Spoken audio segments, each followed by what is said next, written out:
To breaking news, Royal Mail's taken over by Czech billionaire Daniel Kretinsky. It's all been approved by the government, apparently. But also, just in time for Christmas, there's going to be postal chaos, believe it or not, as the Royal Mail struggles to cope with festive demand. We had a story the other day saying that hardly anybody's sending Christmas cards anymore. It's down by about sort of 30%. And no wonder the price is $1.65 to send a first-class card. Why is there a festive demand, then? Let's talk to Paul Scully, former government minister. Paul, very good morning to you.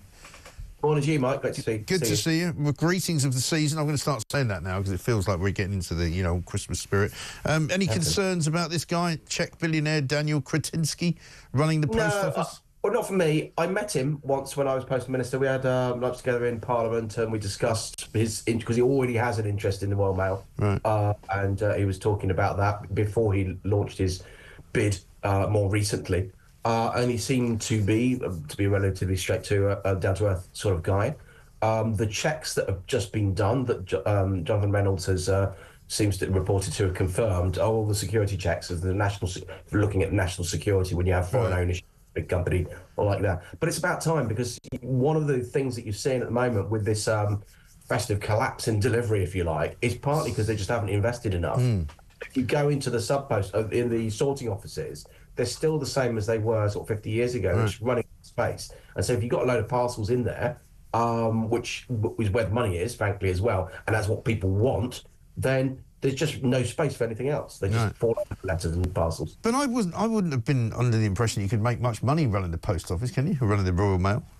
No, you can't. This is part of the problem. So what is he doing it for?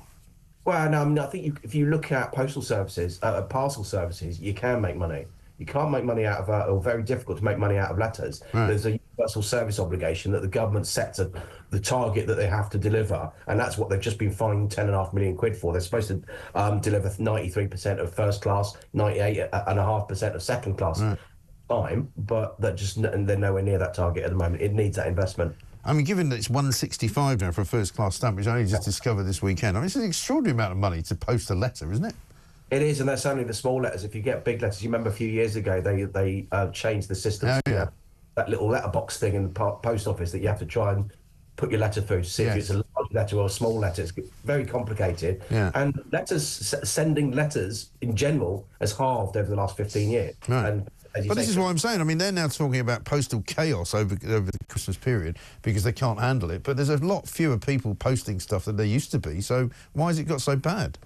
Well, I think, as you say, I think it's because they're tripping over the parcels and prioritising parcels because that's where the profit is, and that's actually because they're so big. That's what's taking up the space. But where it's important, less to do with Christmas cards, much as we want to get them on time. By the way, it's Wednesday and Friday, the last days for posting first class and second class. But it's NHS letters, it's subscriptions for magazines, which are already, that traditional media that's already struggling. Those are the sort of things that really rely on the postal service and the Royal Mail. Right. What are you making of the state of the Starmer government these days? I just thought I might as well ask you that. I know you're not in government right now, but he's coming out as the worst Prime Minister by approval rating of all time. Yeah, I mean, look, we always said he's got this Ming Vase strategy. He didn't say anything in the election campaign of any note because he didn't want to drop the vase because he knew we just self-imploding as the Conservative Party, and so he can get in by default, which is what he did.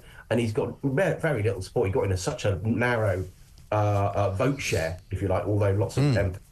And he's just proving to be absolutely useless. What we've got to do as a Conservative Party is make sure that we realise that doesn't mean that people automatically come back to us. We've still do a lot of change ourselves that Kemi's been talking about.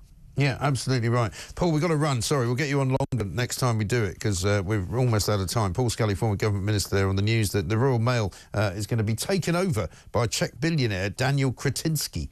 It's been approved by the government, apparently.